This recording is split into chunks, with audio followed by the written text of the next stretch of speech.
Ryland Clark got in bother for an anti-immigrant rant.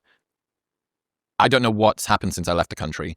When I was here, Ryland Clark was not the vanguard of culture wars. And I've come back for the Americans that are listening. Ryland Clark was on X Factor. This is not an area of expertise for me. No. Okay.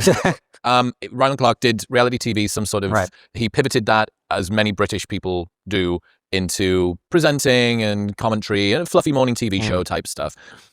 And said, at least from what I saw, which may not have been the entire clip, but at least what I saw, as close to a heavily caveated, highly equivocating, very gentle approach of actually not even commenting about immigration, but saying, if immigration continues, people will get upset. And this is what people are saying, not what I'm saying. This is what some people are saying, and they seem to be upset. And the issue of reporting on reporting was sufficient to get Ryland Clark tip of the spear of the culture wars. Well, right. And he was so heavily caveated in that clip, as you say, to the point where he said the thing that I just debunked 5 minutes earlier, which is, he said, oh, Britain has always been a nation of immigrants, which it hasn't. But what he's doing is he's basically saying, I'm not a bad person. Here's some things that some people, not me, here's some things that some people, not me, are saying, right? Which is how you you dip your toe into the waters of, and what I think is probably happening is, like most people in the country now, when you speak to normal people, like ordinary people who are not on TV every day, there's a kind of, to the point where the Lib Dems are privately acknowledging that illegal immigration is a massive problem, right? So basically the point is, the overwhelming majority of people in this country think this is a big deal, and everybody knows it. It's just that in the media, you're still not supposed to say it. I've got to be honest, that is a major worry. Now, taking politics out of this, let's just look at the country, Tim. Yeah. This country is built on immigration, legal immigration. You know, a lot of the nurses, the doctors that have saved my mum's life have come over here from other countries, are living a great life. They're paying into this tax system. They're helping this country thrive. I find it absolutely insane that all these people, one, are risking their lives coming across the channel like that they are. But two, when they get here, it does seem, and I think this is why a lot of Labour voters as well are now sitting there going, there's something wrong here. It seems, welcome, come on in. This is the narrative we're being fed. Here's the hotel. Here's the phones. Here's the iPad. Here's the NHS in reception of your hotel. Here's 3 meals a day. Here's a games room in the hotel. Have a lovely time and welcome. And then there's people that have lived here all their lives that are struggling. They're homeless. Let's not even discuss our homeless. That people living on the streets, veteran, all of this. Now, this isn't me getting on my soapbox, because let me be honest, everyone's going to have an opinion about this, and you're going to upset someone some which way. I believe that something major needs to be done about this. The money that it's costing us, the amount of people that are in this country that we have no idea who they are, what they've done, what they're capable of, and clearly we see a lot of it in the press at the moment, some of what some are doing, it's not all, what some are doing to people in this country. How can, if I turn up at Heathrow Airport as a British citizen and I've left my passport in Spain, I've got to stand at that airport and won't be let in and got to get this. But if I arrive on a boat in Calais, I get taken to a 4-star hotel. So Ryland Clark said something along the lines that the UK is built on legal immigration, which helped to enrich the country in various ways, make reference to his mom and nursing.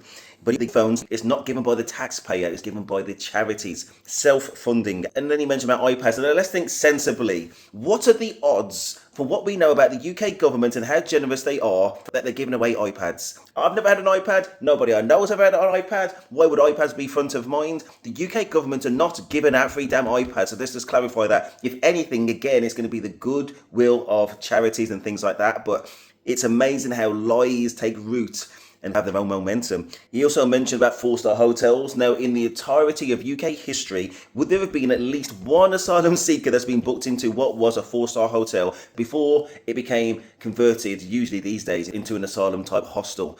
So if you're looking back to the entirety of history, there's bound to have been one.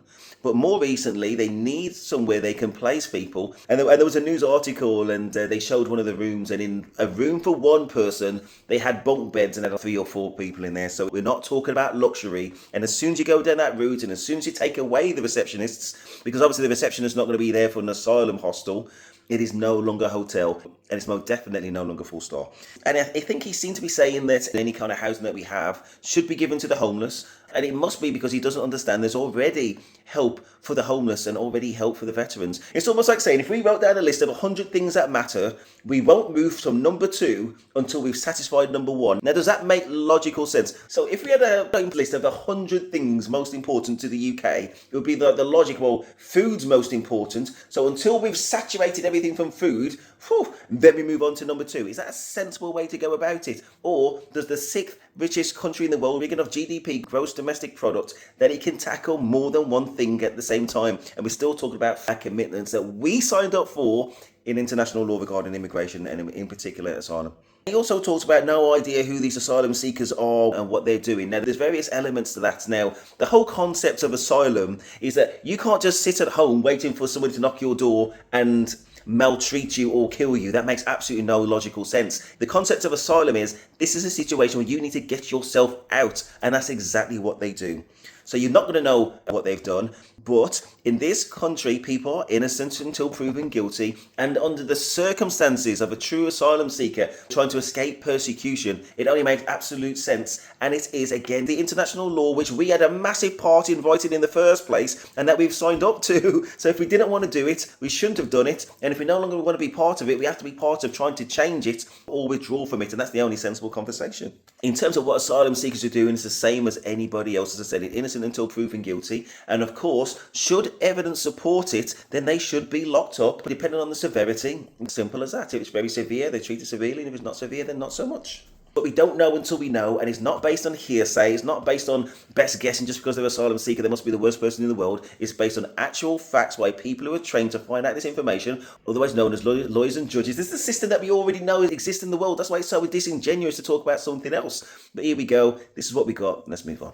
But one more thing, he also got confusion about you can't go on holiday and expect to be put into a hotel by the host country. But of course, you wouldn't be going on holiday and claiming asylum, because that's two separate things. So if you're going on holiday, if you don't have a hotel, then you're sleeping rough. But if you went to another country with the intention of claiming asylum, then you would be treated as an asylum seeker and entitled to everything else which is stipulated under those laws. As simple as that.